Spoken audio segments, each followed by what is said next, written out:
This KMRS-KKOK American Farm Bureau Annual Convention interview is brought to you by Ag Country Farm Credit Services, Federated Telephone, Midwest Machinery, the Morris Co-op, Glaeser Truck Sales, Stevens Community Medical Center, and Prairie Trailer.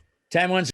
Inkstead, Minnesota Radio Network coverage of the American Farm Bureau National Convention. And of course, the theme, Stronger Together. Hi, everyone. Jim Bartels here on our series of broadcasts that we're coming your way throughout our Inkstead, Minnesota Radio Network. And with us on their broadcast this time is Amber Glaeser, Director of Public Policy for Minnesota Farm Bureau. And Amber, we welcome you to our broadcast. Thanks for joining us. Thanks for having me. All right. So first of all, Director of Public Policy. All right, let's not assume anything. What does that mean? What do you do? I have the honor of representing our nearly 30,000 Farm Bureau members from across the state on anything related to public policy.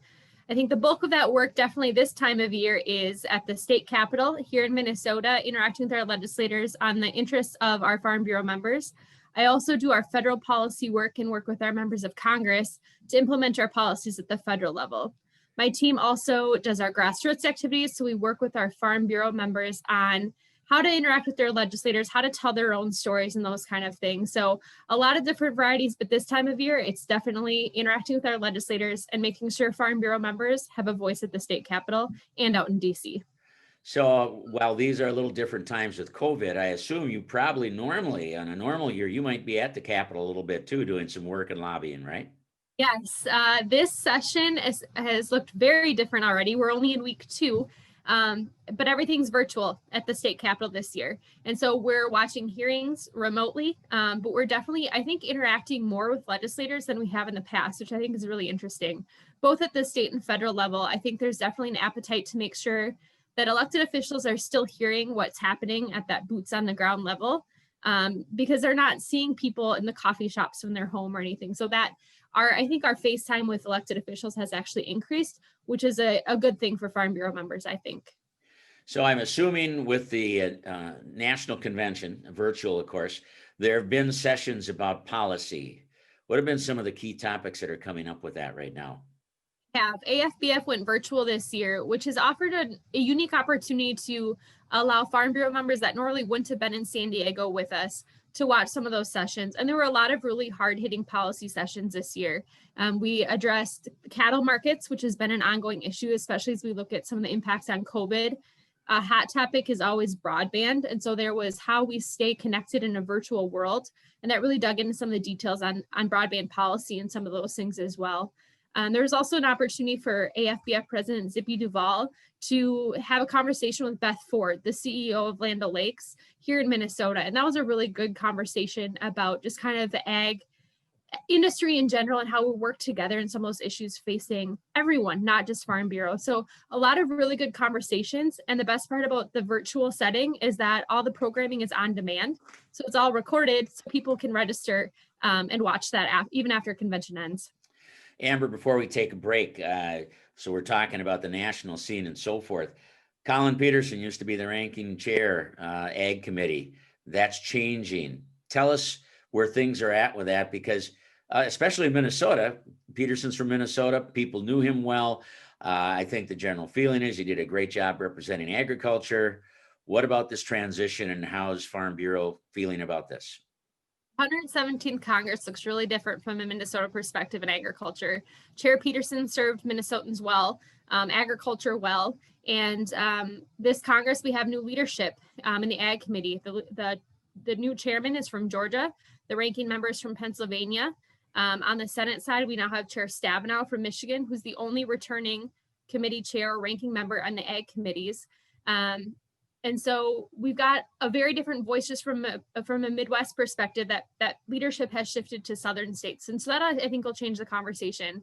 I think what's promising to me is that the new leadership has expressed an interest in continuing Chair Peterson's way of working across that bipartisan, ag isn't about politics, it's about getting things done. And so I hope that continues in the Ag Committee, because that's what really made us successful, is getting the work done for farmers and ranchers across the country. All right, well, we'll be watching that. So that's certainly of interest. A quick reminder before we take the break, if you'd like to find out more about what's going on today or check out the archived sessions from the American Farm Bureau National Convention. You can go to fb.org, and I believe it's /events, and that'll get you there, but fb.org. And you don't have to be a member of Farm Bureau to go in and check this stuff out. So check it out. A lot of really good sessions, great workshops, and again, the key speakers. Depending when our respective radio stations are airing this, we know, of course, that today at 12:30, as we're doing this interview, recording it on Wednesday, Mike Rowe is going to be a keynote guest speaker. And of course, Mike Rowe, the guy from Dirty Jobs, that so many people enjoyed watching that.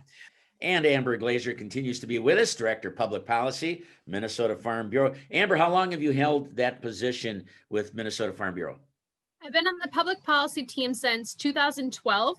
I took over as director just a few years ago. So getting up there in my years at Farm Bureau, but always on the public policy team. I started out handling just federal issues and have expanded that role since. And you're a Minnesota girl. Tell us about your background. I am. I grew up in a corn and soybean farm in Grand Meadow, Minnesota. So Mower County down in Southeast. I come from a long family history of Farm Bureau members. So it's really an honor to be able to be a part of this organization that's meant so much to my family throughout the years. And a wrestling cheerleader. We were just talking about that. Of course, I enjoy the wrestling sport and all those things that go with it. So great to have that. All right, so let's talk a little bit about Minnesota public policy. And for those that missed it, I know at the state convention, virtual convention for Minnesota, one of the things that was done was they established the 8 areas of priority for Minnesota Farm Bureau. Maybe review a few of those that would really be key for us to talk about. So the Minnesota Farm Bureau Board of Directors set our priority issues for 2021, primarily here at the state level, but obviously some crossover to our federal issues as well. One of the bigger pieces is broadband. 2020 showed us that access to reliable broadband is key for everybody in the state. This has been an ongoing issue, but it will continue to be a priority issue for Farm Bureau as we look to expand that investment for reliable broadband across the state. I think one of the hot topics, both at the state and federal level, is climate change and the environment. Farm Bureau has always paid attention to environmental issues, but really taking a proactive approach to addressing climate change moving forward. And that'll be done through reducing greenhouse gases through the increased use of renewable fuels and other voluntary programs that we can accomplish both at the state and federal level to make sure that farmers that are already doing a lot of these practices have the resources and technical support to continue to make a big difference on the environment. I think every issue that we're going to address in 2021 is going to somehow touch back on the impacts of COVID. And one of those big pieces is food supply, which is a priority issue for us. We need to make sure we're supporting those that are growing the food, transporting the food, processing, packaging, all the way up to those grocery store shelves to make sure that everyone in Minnesota has access to markets and a safe and secure food supply. So that will definitely be a big topic and kind of one that touches on every issue as we move forward.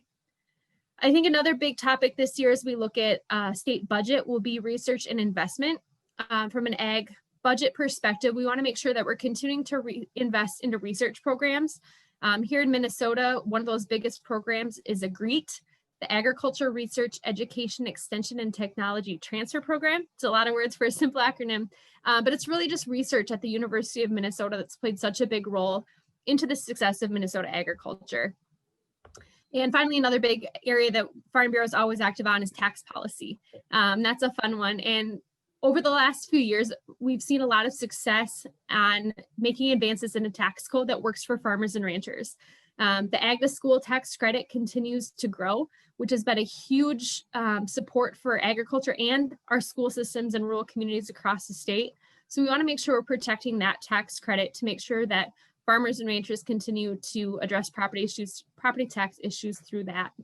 And we're also pleased to see the state adopt Section 179 conformity during one of the last special sessions. So I want to make sure that continues as well. So we'll keep an eye on tax policy, but really pleased with the advances we've made over the last few years. Yeah, just looking at, again, part of the slogan line, if you want to call it that, but for Minnesota Farm Bureau, farmers, families, and food.